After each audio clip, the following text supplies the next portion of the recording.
Hoy vamos a seguir con esta serie de estudio bíblico del libro de Apocalipsis. Vamos a meternos y profundizarnos dentro de este hermoso libro, lleno de esperanza y de salvación.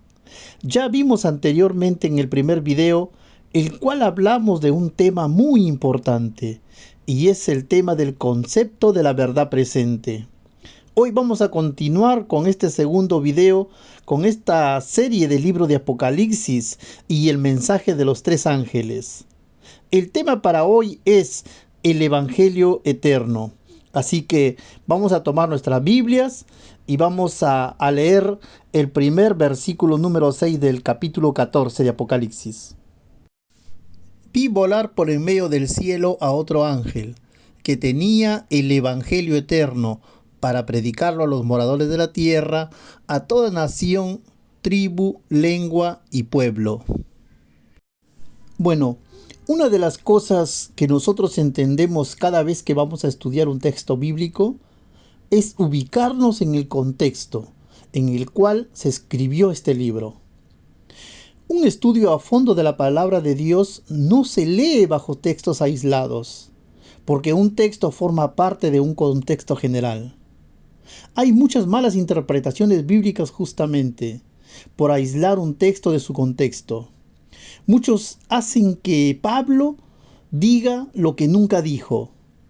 Muchos hacen decir a Jesús cosas que nunca dijo, porque apenas sacan una palabra, un versículo y lo sacan fuera de su contexto. Lo que hoy en día todos hacen a través del internet es interpretar malos versículos. Hay personas que de un mensaje completo agarran un minuto, y qué bueno fuera que ese minuto fuera el resumen del mensaje. Pero hay personas malintencionadas que agarran el minuto donde en su propio contexto lo sacan para poder decir, miren lo que dijo y no era exactamente lo que dijo.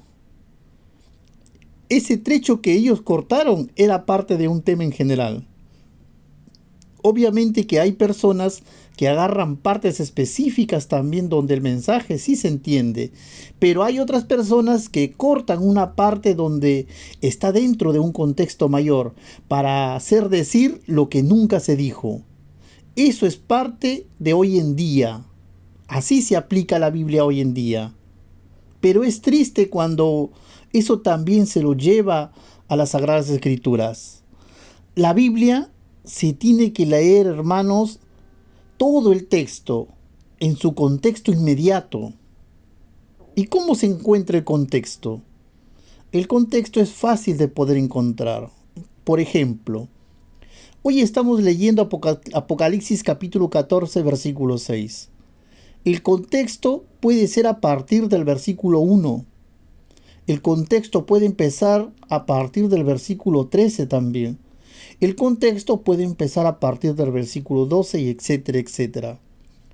Nosotros tenemos que leer un texto no aislado del contexto. Y hoy queremos situar el contexto en el cual se está escribiendo Apocalipsis 14.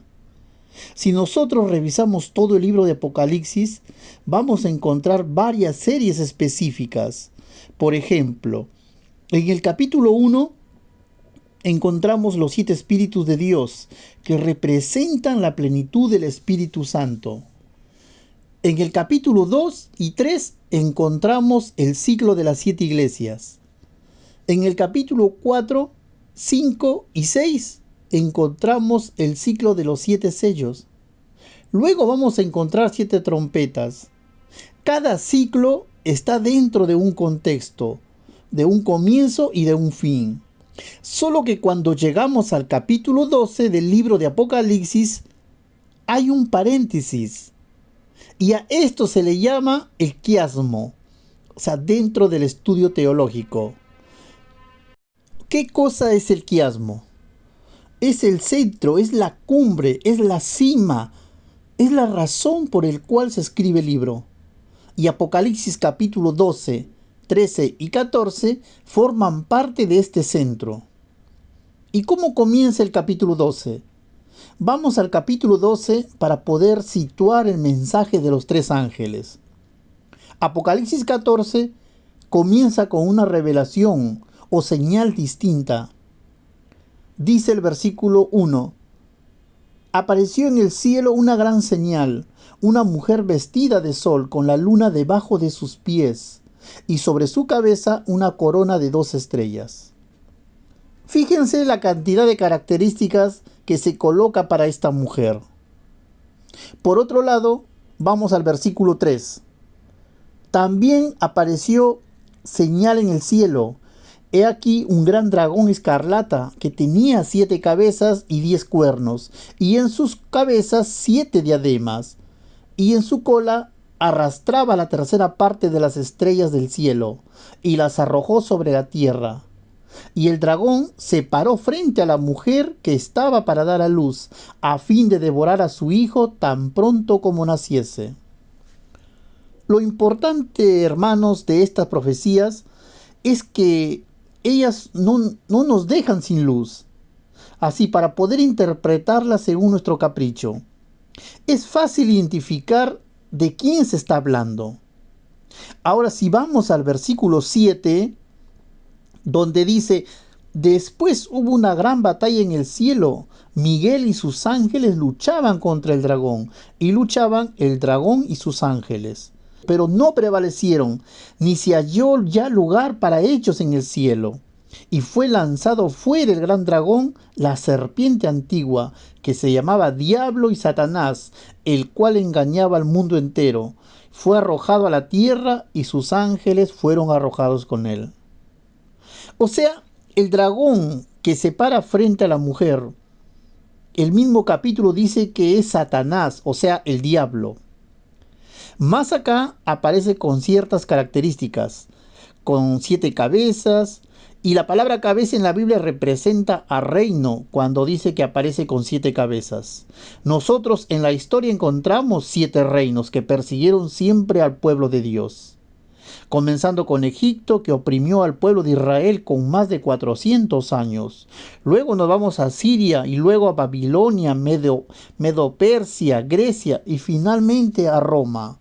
Y después Roma fue dividida en 2 fases, Roma imperial y Roma religiosa, que también persigue al pueblo de Dios. Esas 7 cabezas representan a 7 imperios o 7 reinos que persiguen al pueblo de Dios. Solo que ahora aparece este dragón que representa a Satanás. Aparece frente a la mujer que está a punto de dar a luz un hijo. Y aquí encontramos el primer problema de la interpretación, porque muchos piensan que esta mujer de Apocalipsis capítulo 12 es la Virgen María. Y aunque María trajo a nuestro Señor Jesucristo, y eso lo conocemos según los 4 evangelios que están en la Biblia, esta mujer de aquí en Apocalipsis no representa a María, por una razón muy sencilla. Leamos lo que dice el versículo 6. Y la mujer huyó al desierto, donde tiene lugar preparado por Dios, para que allí la sustente por 1260 días. Dice 1260 días, y 1260 días en profecía equivale a un año por día, o sea, 1260 años. Entonces, ¿por qué no puede ser María, la madre de Jesús? Porque en ningún momento María huyó al desierto por 1260 días. Entonces, esta mujer es símbolo de alguien más. Vamos a ver ciertas características, y las características es de que esta mujer aquí representa, y lo sabemos, al pueblo de Dios, a quien a través del pueblo trajo y dio a luz al Mesías. ¿A dónde pertenecía María? Al pueblo de Dios. Entonces, a través del pueblo es que Dios trae al Mesías. ¿Basado en qué? En el libro del Génesis capítulo 3 versículo 15 dice la palabra: y pondré enemistad entre ti y la mujer, y entre tu simiente y la simiente suya. Esta te herirá en la cabeza y tú le herirás en el calcañar. ¿De qué mujer está hablando aquí el Génesis capítulo 3? Para comenzar, no está hablando de Eva. Aquí apenas está trayendo un juicio y esperanza para Adán y Eva después de su pecado. Cuando dice pondré enemistad entre ti y la mujer, aquí Dios ya está colocando símbolos. Y esa serpiente que representa a Satanás y es esa mujer que representaba al pueblo de Dios o que va a representar al pueblo de Dios. Y del pueblo de Dios va a salir una simiente. ¿Dónde nace esa simiente? En el pueblo de Dios. Y después de Abraham, ¿quién viene? Isaac. Y después de Isaac, ¿quién viene? Jacob. Y después de Jacob, ¿quién viene? Las 12 tribus de Israel. Y después de las 12 tribus de Israel, ¿quién viene? María, que formaba parte de las 12 tribus de ese pueblo de Dios. Y a través de ese pueblo nace el Mesías. Ahora, si nos damos cuenta, Satanás siempre intentó frustrar o quebrar los planes de Dios. Ustedes sabían que cuando Eva dio a luz a Caín, ella dijo así: por voluntad de Jehová he adquirido varón. Eva pensó que Caín era el Salvador. En realidad no lo fue. Luego se dieron cuenta en la obediencia de cada uno, que cada uno tenía, uno para ser fiel a Dios y el otro para ser desobediente, matando a su propio hermano. Estamos hablando de Caín y Abel. ¿Y por qué lo mata? Simplemente porque Dios se agradó de la ofrenda de Abel que había dado. Porque detrás de la muerte de Abel estaba Satanás. ¿Por qué razón? Porque Satanás creía que por medio de Abel vendría el Mesías. Por eso es que Caín mató a Abel, porque Dios se agradó de Abel. Por eso es que el pueblo de Israel siempre tuvo problemas de idolatría y de esclavitud. Y detrás de todo eso estuvo Satanás, llevando al pueblo a la rebeldía contra Dios, para que al final llegaran a ser esclavos.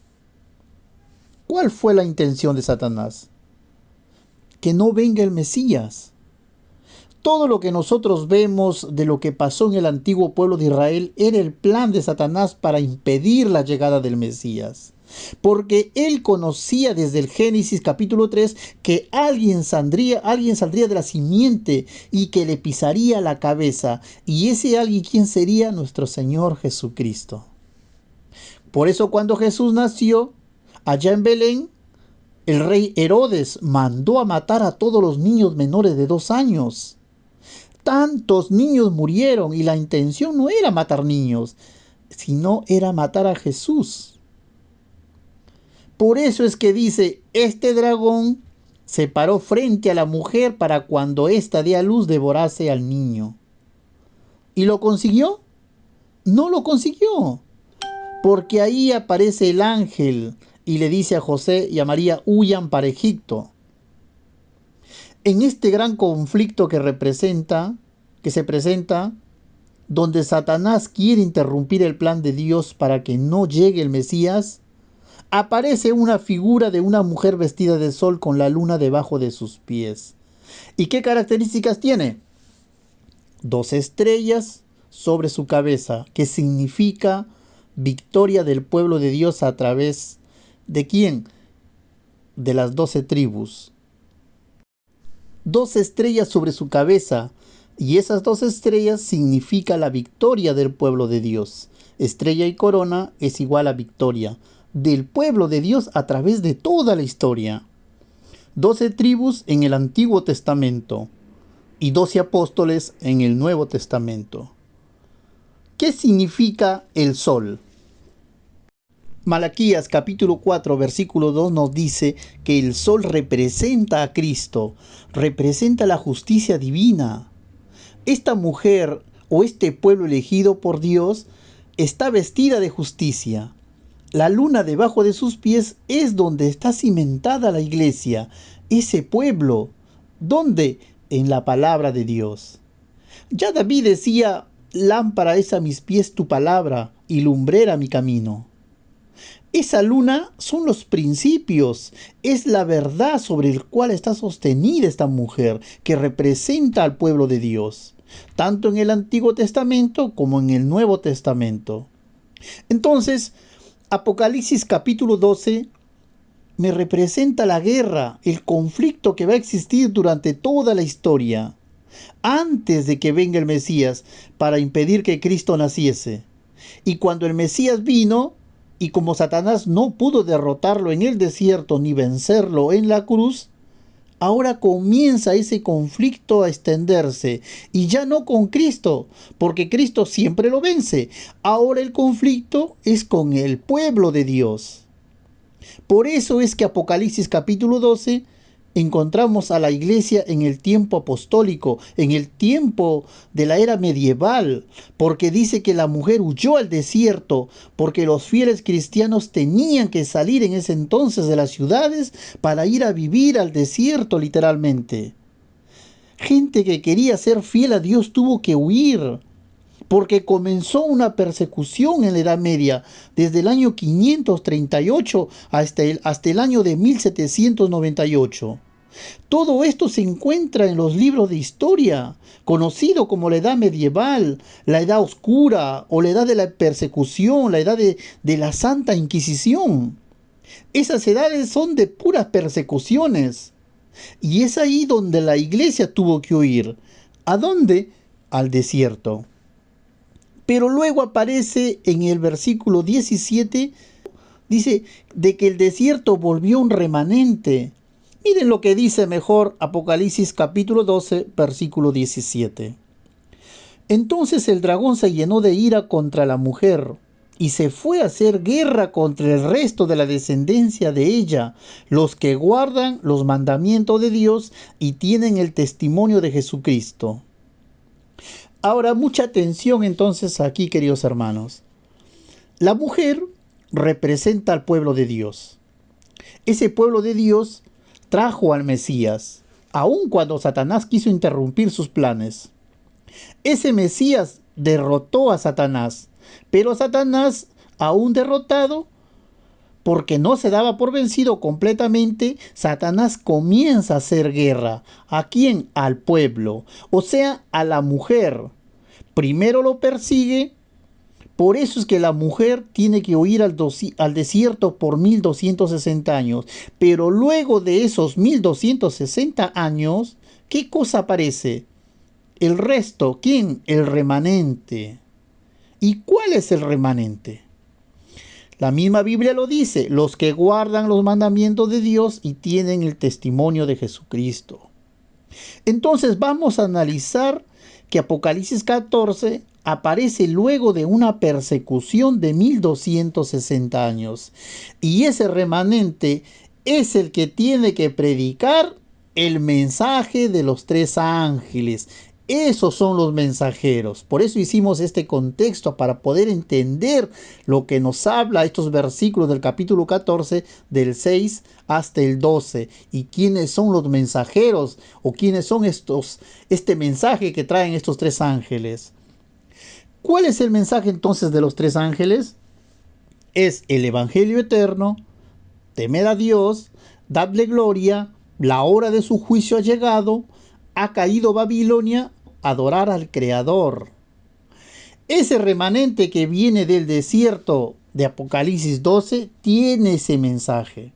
El capítulo 13 de Apocalipsis habla sobre la continuidad de conflictos. Habla aquí sobre dos bestias. ¿Y quiénes son esas dos bestias? Una que sube del mar y una que sube de la tierra. Pero ¿saben cuál es el propósito de estas dos bestias? Aliarse con el dragón, que es Satanás. O mejor dicho, Satanás, ¿no? Mejor dicho, Satanás levanta a las dos bestias. Solo que bestia en la profecía no es un término despectivo. Bestia en profecía significa reino o poder. Entonces, en el tiempo del fin, cuando el remanente sale del desierto para proclamar la verdad y dar el mensaje, ¿qué cosa va a levantar el dragón? Dos poderes, dos reinos.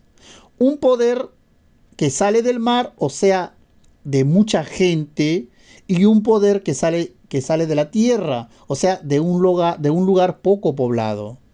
¿Y para qué? Para unir a esos dos poderes con la intención de perseguir al remanente.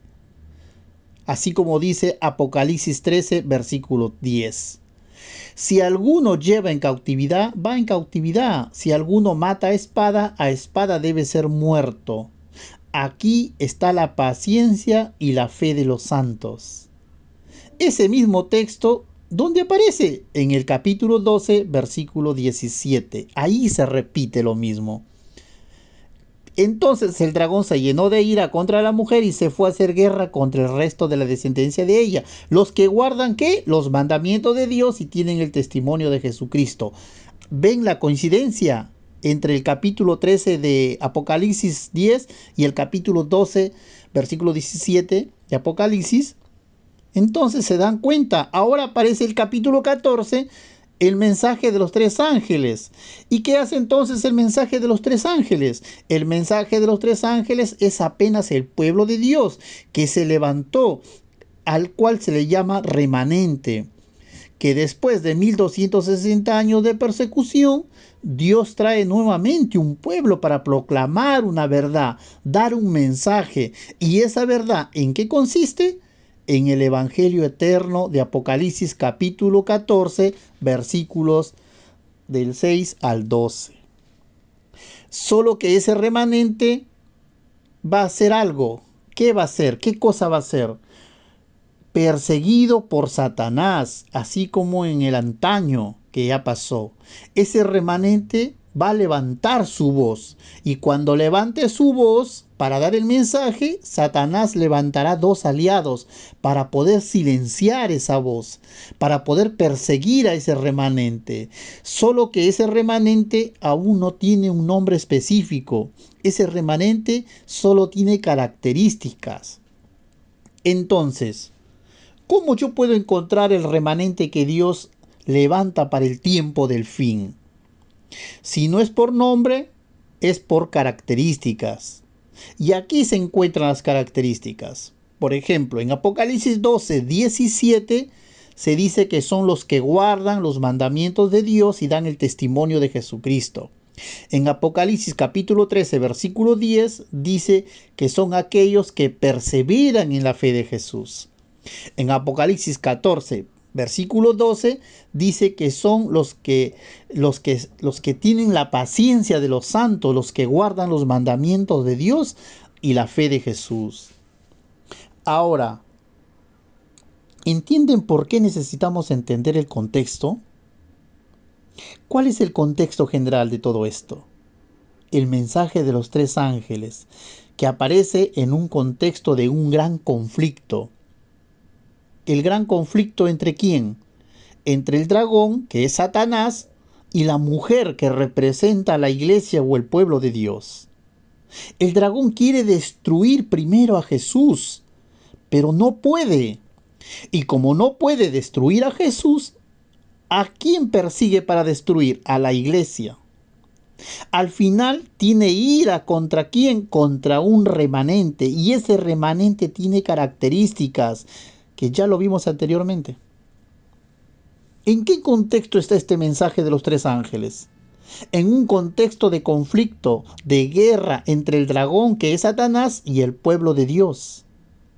Ahora, la lucha entre estos dos poderes, el pueblo de Dios que está siendo respaldado por Dios y Satanás siempre intentando silenciar al pueblo de Dios, perseguir y destruir al pueblo de Dios, pero Satanás sabe que aún su lucha, por más fuerte que sea, él la tiene perdida.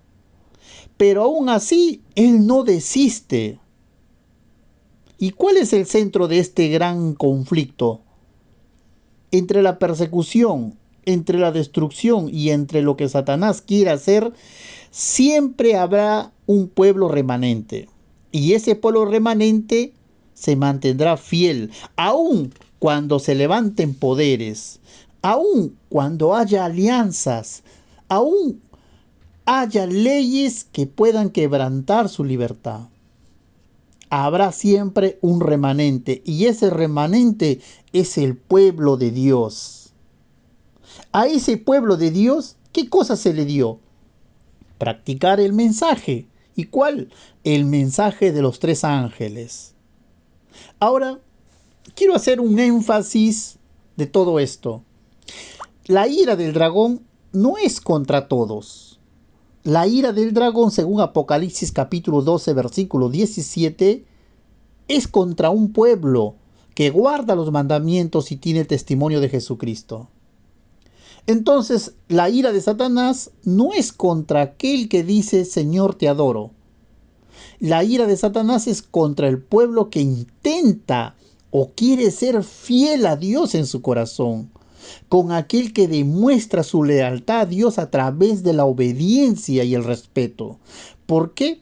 Porque vamos a descubrir que la gracia de Dios me lleva a una obediencia. Entonces, estamos estudiando Apocalipsis 14 y el contexto donde los tres ángeles aparecen anunciando el mensaje que es el Evangelio eterno. ¿En qué contexto? De un gran conflicto, de una lucha, de una guerra. Si ustedes se dan cuenta, Apocalipsis tiene un tema principal: representar a Jesucristo como el vencedor, presentando al pueblo de Dios aún sufriendo en la tierra, pero al final obtiene la victoria y presentando el grande conflicto. Entonces, el problema de todo lo que pasa ahora tiene que ser visto a través de los lentes del gran conflicto. ¿Cómo puedo entender justicia, maldad, violencia, etcétera, a través del gran conflicto? ¿Cómo puedo entender las profecías? A través del gran conflicto. ¿De dónde aparece el remanente, el pueblo de Dios?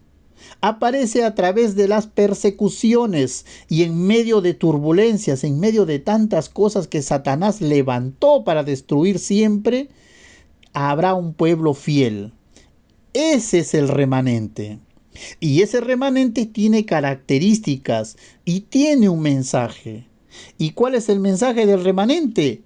Este mensaje es un mensaje cristocéntrico, porque el Evangelio eterno es presentar a Cristo. Entonces, ¿cuál es el mensaje que tiene este remanente? Primero, presentar a Jesús. Si nosotros presentamos cualquier otro argumento sin tener a Cristo, todo es vacío. Es más, en el libro de Apocalipsis, si nosotros leemos todo el libro de Apocalipsis sin tener al Cordero que es Cristo, Apocalipsis sería un libro de terror. Pero si colocamos a Cristo en cada escena de los capítulos de este libro de Apocalipsis, es un libro esperanzador. Ahora, el mensaje es cristocéntrico. Vamos a ver aquí 5 objetivos por el cual Dios tiene un mensaje específico en el tiempo del fin según Apocalipsis 14. Primer objetivo: representar quién es Jesús. Lo más interesante aquí es cómo se representa a Jesús. Muchas personas, inclusive muchas denominaciones cristianas, representan a Jesús solo como el Salvador. ¿Cuál es la predicación que en todos los púlpitos se escucha? Jesús salva, Jesús murió por nosotros. Solo que la presentación de Jesús en Apocalipsis 14 es distinto. ¿Cómo se presenta Cristo en Apocalipsis 14? Se presenta como el Creador. En el versículo 7 muy claro está. Dice el versículo 7, diciendo a gran voz, temed a Dios y dadle gloria, porque la hora de su juicio ha llegado, y adorad a aquel que hizo el cielo y la tierra y el mar y las fuentes de las aguas. Pero, ¿cómo es esto?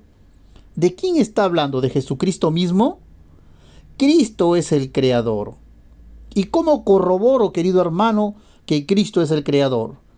Porque en el libro de Juan, capítulo 1, versículo del 1 al 3, la misma palabra nos dice: en el principio era el Verbo, y el Verbo era con Dios, y el Verbo era Dios. Este era el principio con Dios. Todas las cosas por Él fueron hechas, y sin Él nada de lo que ha sido hecho fue hecho. ¿Quién es el agente creador en el principio? Cristo. ¿A quién está representando Juan en el capítulo 1? A Cristo. Entonces, el Evangelio cuando dice presento a Cristo, ¿cómo lo presenta? Primero, como el Creador. Porque inclusive dentro de las iglesias cristianas, hoy está entrando la manera sutil el asunto de evolucionismo, donde dicen que Dios usó la evolución para traer existencia. Incluso dentro de medios religiosos hay muchos que la defienden, intentan casar dos cosas, creacionismo y evolucionismo. El Evangelio eterno consiste solamente en presentar a Cristo como el Creador y segundo como el Salvador. Y el Evangelio eterno es la gracia de Cristo, el perdón de Cristo, la misericordia de Cristo. Y tercero, como último, como juez. Aquí es donde muchos fallan. ¿Por qué razón, querido hermano?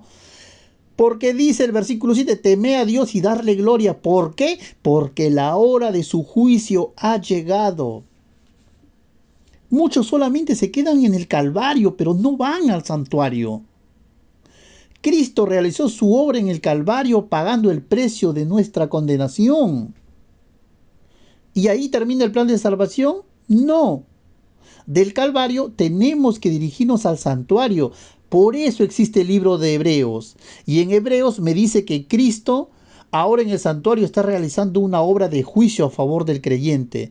Porque aunque Él murió por todo el mundo, no todo el mundo se salva. ¿Por qué no todo el mundo se salva? Porque no todos aceptan su sacrificio. ¿Qué está haciendo Cristo en el santuario? Aplicando su sangre en favor de aquellos que lo acepten. Entonces, el Evangelio eterno es presentar a Cristo como el Creador, como el Salvador, y también como el juez, también como el abogado y también como el protector. Entonces, como respuesta a ese Jesucristo que estoy presentando, ahí vienen las órdenes del ángel. Temed a Dios, dadle gloria y adorarlo. Tres indicaciones, tres imperativos. ¿Qué significa temer a Dios? ¿Qué significa darle gloria a Dios? ¿Qué significa adorar al Creador?